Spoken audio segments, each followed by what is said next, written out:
yikorera ikosa ni kufra kipe y'igihugu y'u Rwanda Amavubi.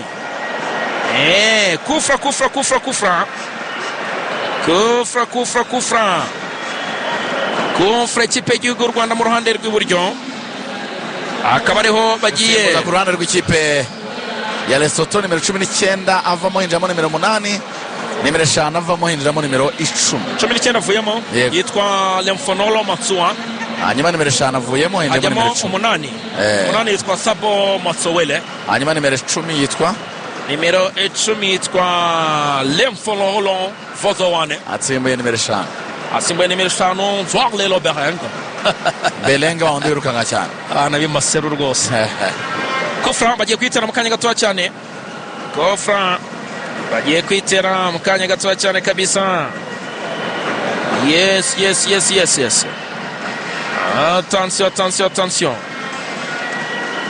Attention, Kofra iri imbere gatoya cyane mu ruhande rw'iburyo, umuvandimwe aho bita George Kwizera aravuga ati nimwitonde, arizomuro gongo n'umutwe, ariko Casemiro awuterana umupira arenga, umupira urarenga no gutereka imbere izamu.